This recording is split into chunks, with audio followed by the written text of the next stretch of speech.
Welcome to the Course B, Introduction to Epidemiology.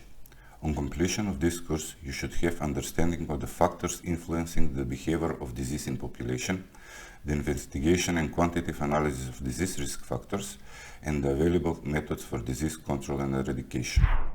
Definition. The epidemiology can be most simply defined as the study of the frequency, distribution, and determinants of health and disease in population. The frequency describes how many animals have disease over a certain point or period of time. In first case, we are talking about the disease prevalence, and the second about the disease incidence. Those terms are going to be explained in more detail later in the course. The distribution describes how the disease is distributed over the space.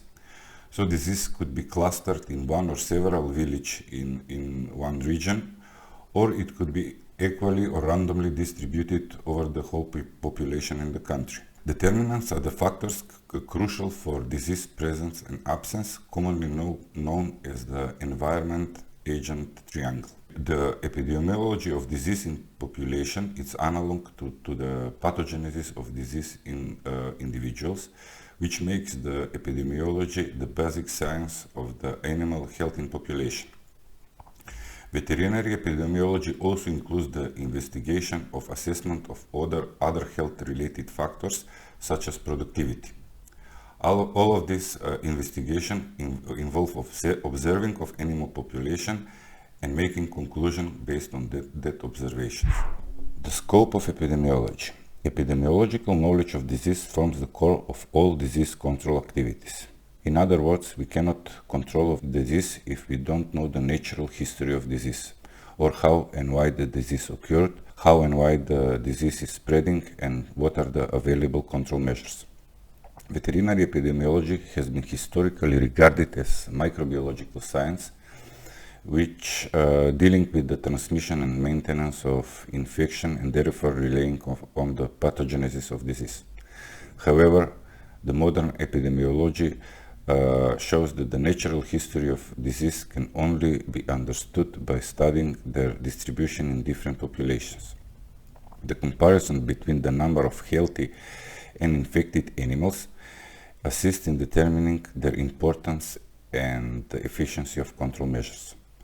Determinants, factors that influence the health and disease, are commonly called the causes of disease. In epidemiology, the word determinant is used to describe any factor that when change reflects the frequency or characteristic of disease.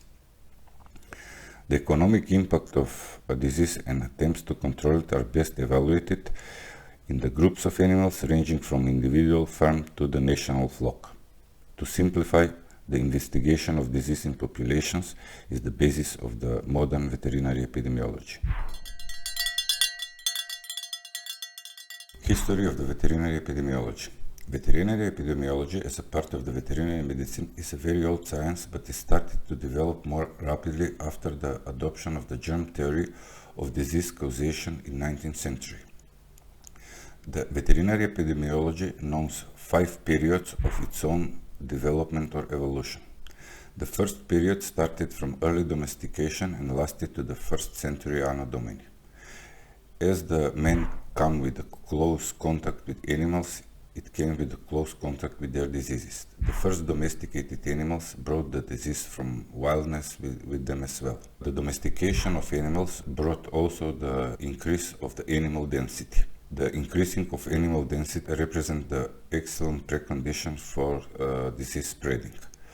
This problem became even more serious with urbanization, where the huge amount of animals were kept on relatively small area. In this period, the so-called demonic theory was established, which believes that the supernatural powers are responsible for disease occurrence and spreading. Some control measures were developed and implemented in this period, such as quarantine and slaughtering of infected animals. This period is characterized by horse as a main animal of interest because of its importance as a working and especially as a military animal. The second period lasted from 1st century Anno Domini till 1762. This period is characterized by continuing interest in equine health, In this period, the first veterinary book was published, which is Hippatrica, which represent the collection of works from different authors dealing with the equine diseases. Some interest was shown for other animal diseases, but horse remained the main animal of interest. The third period started from 1762 and lasted to 1884. In this period, the veterinary interest is slowly shifting from horses to other animal species due to the introduction of rinderpest from Asia. This period is characterized by opening of first veterinary school in France due to the rinderpest epidemic which occurred in 1710, 1714 and 1750. This presents a serious problem in France, and the lack of veterinary specialists led to the opening of the first veterinary school in Lyon in 1762. The rinderpest was also responsible for the opening of the first state veterinary services in United Kingdom. This period is also marked by continuous strengthening of the veterinary legislation related to the control of animal disease. The fourth period lasted from 1884 till 1960. This period is arguably the most revolutionary one because it's characterized by the massive disease outbreaks in the beginning, which was mainly eradicated to the end of this period. In this period, two powerful weapons became available to the veterinarians. The first one are vaccines, and the second one were antibiotics.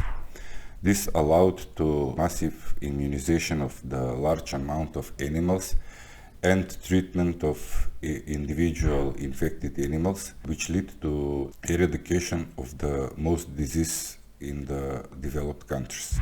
In this period, the Koch postulate were discovered, and also the host environment and parasite cycles was established, which was crucial for eradication of the lot of infectious parasitic diseases. At the end of this period, the most of infectious diseases were eradicated in the developed countries due to the exploiting of new available techniques such as quarantine, mass vaccination, import restriction, stamping count, and good hygiene practices. However, some infectious diseases such as brucellosis and TBC were still present at low levels in some developed countries and in most countries in development. The reason might be the inadequate planning or implementation of control programs, or in some cases the patterns of disease spreading is still don't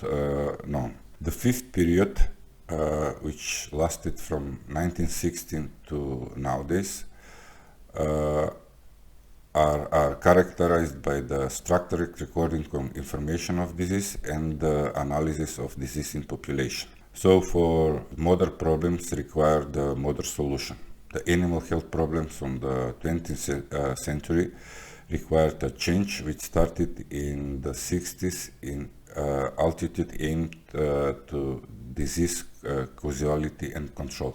Two new methods involve two complementary new approaches: the continuous collection of data on disease, also known as surveillance and monitoring, and the detailed investigation of the certain disease. Disease of food producing animals are being considered directly in relation to their effect on production. Reducing production level can be used as diagnostic indicators.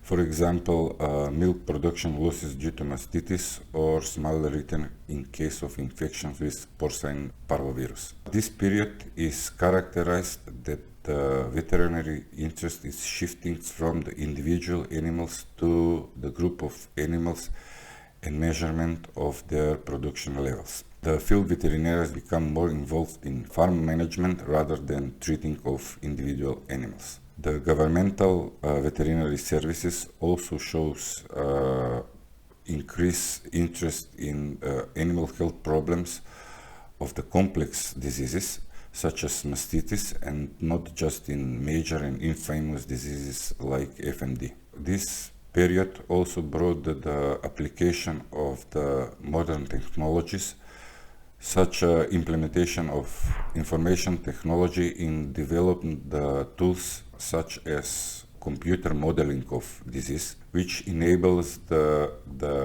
prediction of the pattern and the spreading of disease in the virtual world.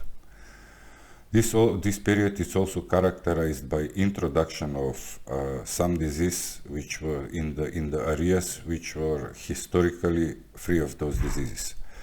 The examples are blue tongue and lumpy skin disease, and also African swine fever in Europe. The natural and epidemiology of disease are related to global warming, but in the case of African swine fever, the natural and epidemiology of disease can still be studied.